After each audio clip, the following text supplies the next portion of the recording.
Today, we're going to talk about why we decided to liquidate our portfolio that was worth more than $147,000. Let's get started. Hello, everyone, and welcome back to another episode at NOVARISE. And today, we're here with Anthony, and we're going to talk about his investment portfolio in the stock market. You recently liquidated that. You sold over $147,000 worth in stocks. Tell me, what were you thinking? Why did you decide to do that? Because it's a lot of money and it seemed like you had the potential to keep making more. That's the reason number one, is because I had a target. I said to myself, okay, once my portfolio reaches 147,000 plus, I'm gonna sell that no matter what.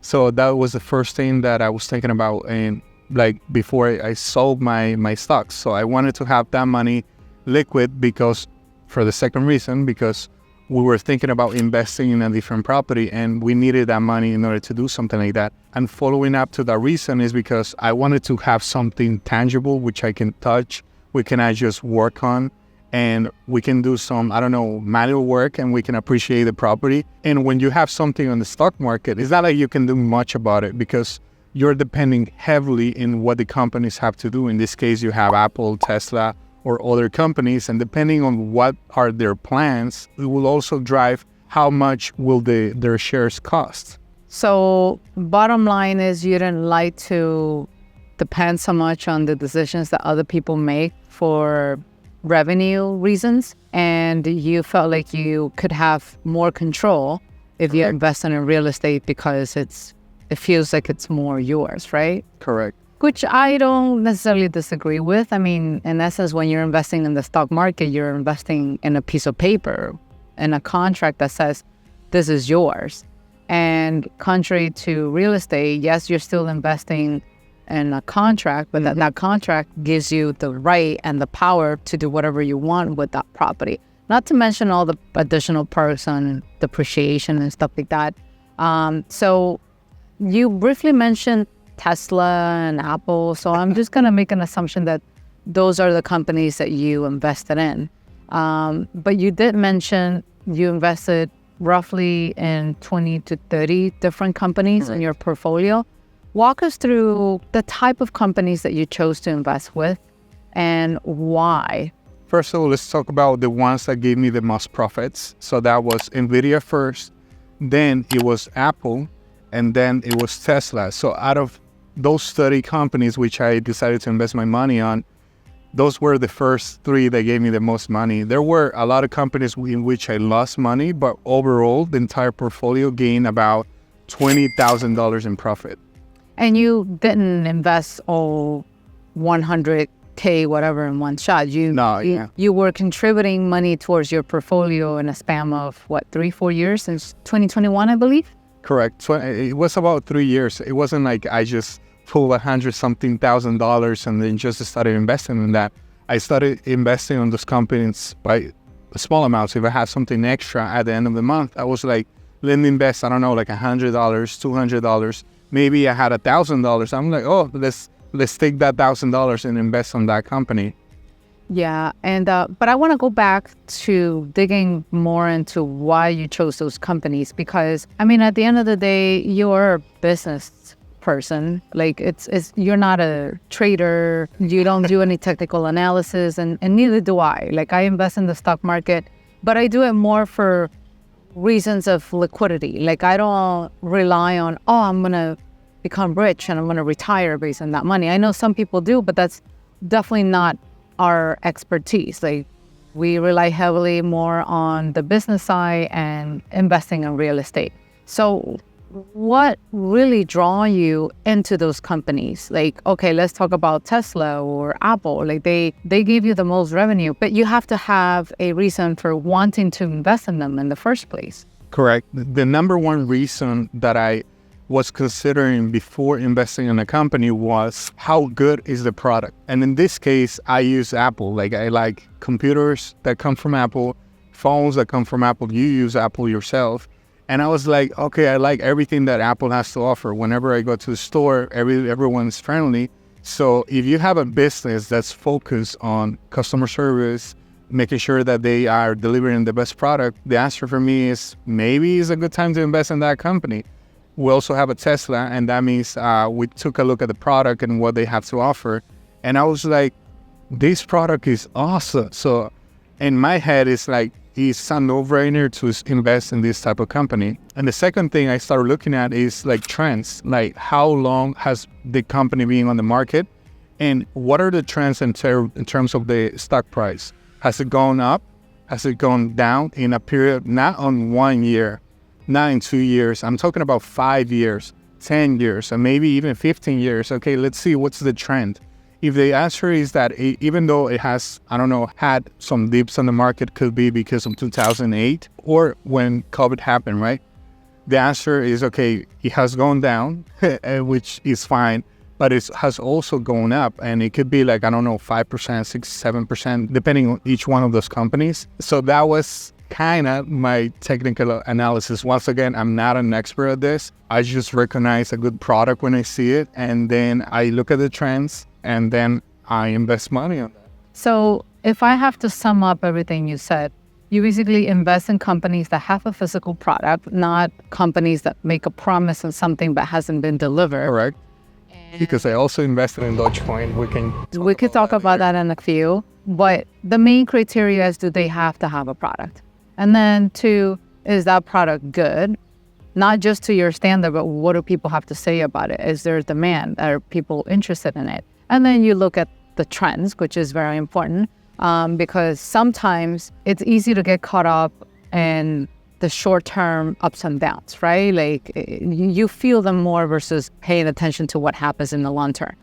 There is no such a thing that everything will continue to go up. Everything that goes up has to come down. And that's why when you're doing investing, you have to pay attention to the overall trend, not just the market corrections, because corrections are going to happen regardless. Everything that goes up has to come down and vice versa. But then if they do come down and you zoom out and you pay attention to everything else that has been happening over, I don't know, 20, 30, 40, 50 years, depending on how long the company has been around, can you tell that they have continuously growing, that they have continuously improving? And if the answer is yes, then that's your cue to go in, right? Yeah. Now, since you mentioned you've also made some reckless investments, so to speak, although I wouldn't necessarily call them investments. They were more like side projects for you, in a way. You were just having fun because there was a lot of noise and the media around Dogecoin. Yep. And you actually make money off of Dogecoin. Yeah, 10x the investment. But from my understanding is like you were not really investing in it with the hopes of making money. You just wanted to see what was all the fuss about. Yeah. And they just happened to make money. How did you wind up making money? So when I started investing in Dogecoin, I had $250 and I decided to invest that in Dogecoin to see what was going on. Like, why are people keep talking about Dogecoin? And when I invested that money after like a month or so, I saw that the price skyrocketed and I made $2,500. And I was like, this is going to be my target and I'm not going to keep waiting You just until sold it.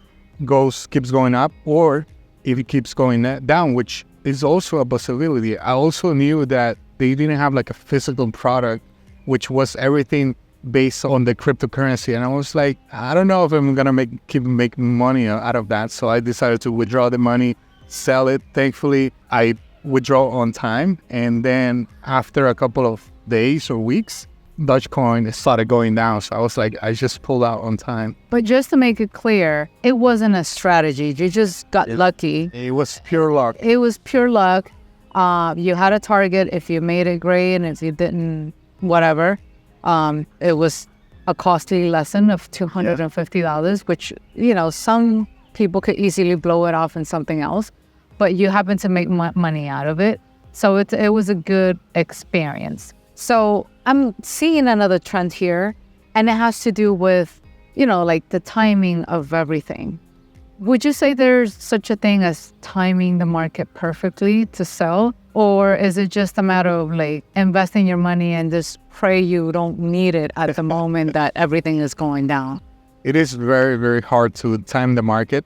because when I sold the $147,000+ of the portfolio, I was checking some stocks which they had some good news, some good press. They were having good products coming out to the market, and I realized that they kept going down. So I was like, it doesn't even make sense why these companies, even though they are coming up with good products, they're having good news on the news, why are they going down? And the answer is that you cannot time the market, but you can see, okay, what's the trend in 5 or 10 years of that company? And based on that, maybe make an intelligent decision whether or not you want to invest. And a decision that works for you, right? I mean, we talked about some people wanting to wait it out and see if it will come back up. But for you, that time was not worth waiting anymore because you just wanted to use it, like you already hit your target and you just wanted to pull it out and use it for something else. Now, walk us through the process of liquidating it. Like you were sharing some of the pain points before. I mean, things that you wish would have been different when you were liquidating the stock. Like, tell us about it. Maybe we'll find somebody who develops an app or like another platform that could serve your needs. So for the ones that don't know, I was using Robinhood to buy and sell our stocks. So that's the app that I was using, but it was complicating selling all the companies and selling all the shares all at once because I wish I had that option. Imagine you're on the positive and let's say you're making an extra, I don't know, $500. And all of a sudden, because you're selling those stocks or those companies one by one, by the end, I don't know, after 40 minutes, the stock market went down and you're losing an extra $300. So when I was selling the companies and all the shares within those companies, it took me about an hour to liquidate all those companies because I invested in quite a few. And the process wasn't easy to pull the money out. And it's not like once you liquidate all that money, the money is ready and available for you right away. It takes about a few days to settle. And so you can actually have all the money in your account in Robinhood. And that's just having the money in your account in Robinhood. That's not even talking about transferring the money out to like a bank account. So that's an entire process by itself. So the pain point was that when you decided to liquidate that portfolio, you saw a price and you were fixated on that price. Let me just liquidate everything so I can get the price that I was promised. But then shortly you realized that that was not possible and you have to liquidate your stocks one by one. And you did run into the risk that by the time you got to stock number 5, that maybe it would have gone down in price. So you wish things would have been different so you can keep the original offer that you got. Correct. Right? So something I want to add to you, what you just said, is that since I'm trying to work on the strategy so I don't lose money as the market is going down or is going up. So what I did is that in Robinhood, they allow you an option where you can sort by which has gained you the more equity or where do you have the most shares. And what I started doing is, first of all, I started liquidating the one that had the most equity, the most returns. And also after that, I started liquidating the one that had the most shares. So in that way, I can tackle the ones that has the most volume. Impact. And mostly impact in the portfolio. By the time I was getting to the ones that didn't have much pensum in my portfolio, the portfolio wasn't moving much. So I was like, oh, I made the right decision. So this could be a strategy that you can apply at the moment of selling your portfolio. Now, let's talk about when transferring the funds out of your Robinhood account. Let's say you have a Citibank account and you want to transfer all the money out. That's an entire process by itself because, first of all, you needed to wait until all the funds are clear in your Robinhood account. Now you need to wait until you transfer the money from the Robinhood account to whatever bank you're going to use. So in my case, my account had a limit of $50,000 every 24 hours. And it's not like Robinhood gives you this limit randomly. So $50,000 was the maximum amount you were able to take out from Robinhood to your bank account. Correct. And it's not like this amount is just there out of nowhere. You need to work in your account in order to get it to that level. That means that in order to get that limit, I needed to constantly be putting some money into the bank account. So if Robinhood sees that you're starting to put money in your account, you are constantly buying stocks, little by little, they're going to keep increasing the amount of limit that you have. So it's kind of like your credit profile, so to speak, right? It's based on behavior. So for example, if your average usage a month is $500 in your credit card, and then one day you decide to walk into Apple and you want to buy a $2,000 laptop, the credit card company is just going to block that transaction because they're like, wait a minute, Anthony doesn't spend $2,000. He normally spends $500. And that's when you hear the sales rep saying, well, you got to call your bank and tell them that you're actually trying to make this transaction. Please unblock it. So it's kind of similar with Robinhood. Robinhood studies your behavior, identifies your pattern, and they, based on your behavior and how you were purchasing stock, they figure, okay, this person continues to gradually increase the amount of money he puts in, so let's just increase his limit or something like that, right? That is correct.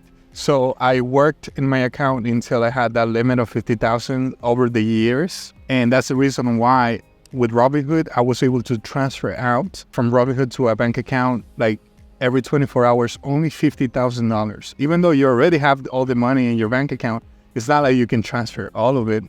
So here's where Robinhood gets funny because they obviously want to make money. And the way they were presenting me the options at the moment of transferring that money out of Robinhood to a bank account.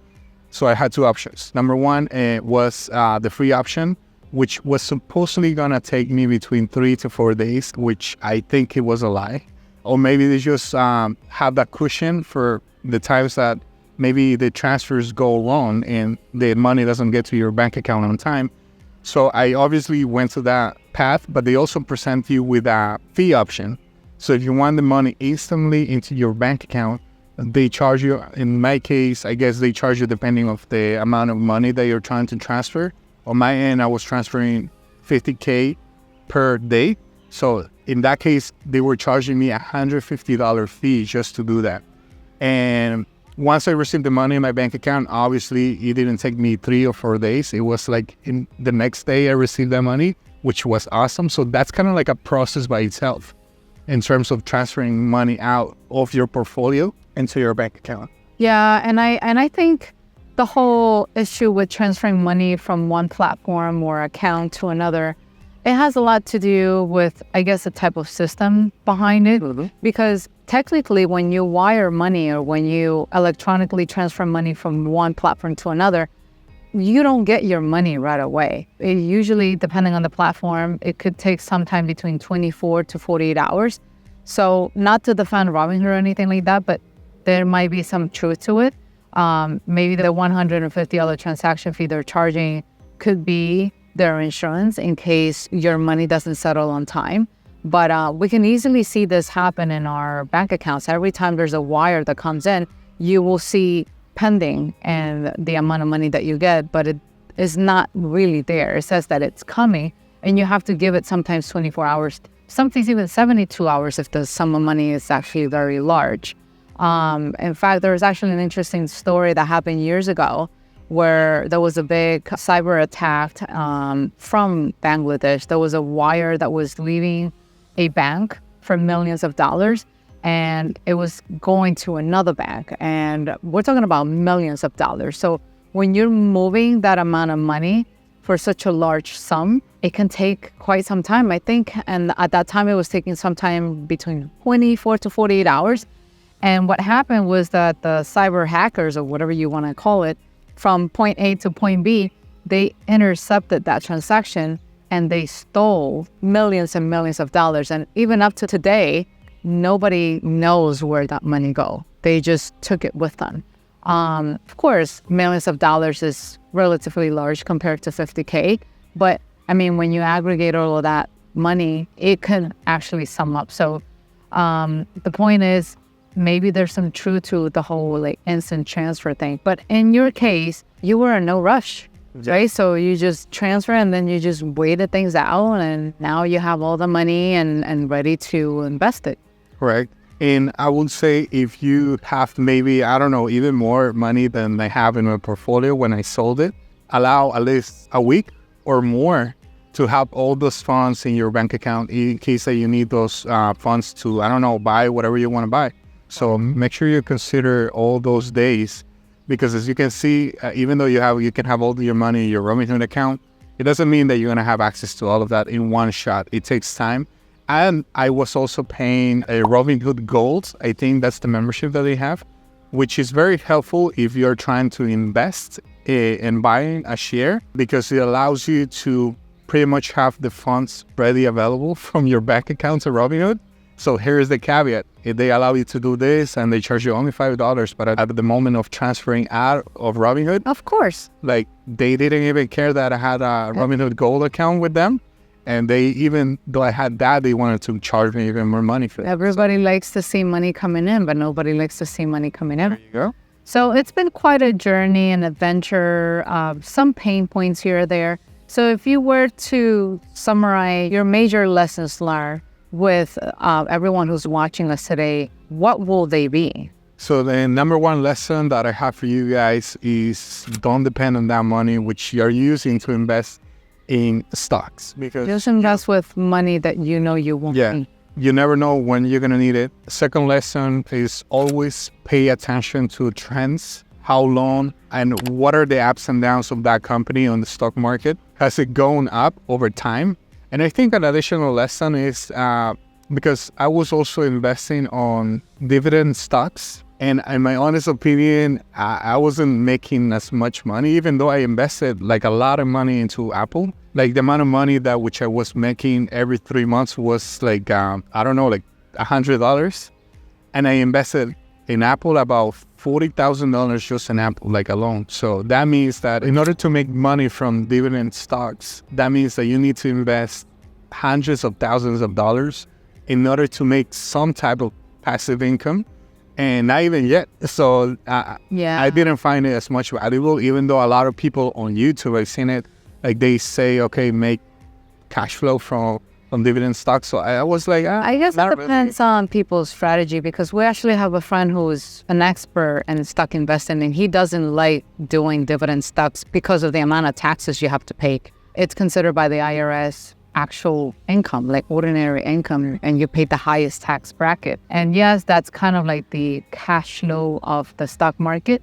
But when you do real estate and you get cash flow from real estate, you have deductions, which you could take with the stock market if you set everything up the right way, but we're not going to go into that. Yeah. But for the most part, in real estate, you get to deduct the depreciation of the property, you get to deduct the property management services or the property taxes, any utilities that you cover, which in the stock market, it becomes a little bit more difficult because you're not owning that asset directly. You're owning a share, meaning a piece of paper, a document that gives you the right to, I don't know, say that you're the owner, but you really can't do anything on it. Anything else?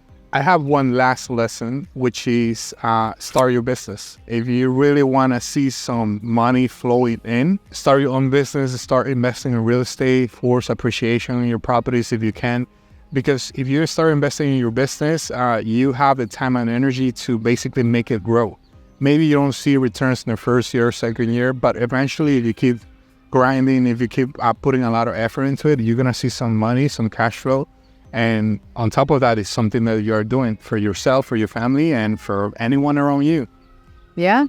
So take action today, and hopefully you found value in our interview today. If you do, please share it with friends and families, and we will be seeing you in the next video. Take care. Bye-bye. See ya. Take care. Bye.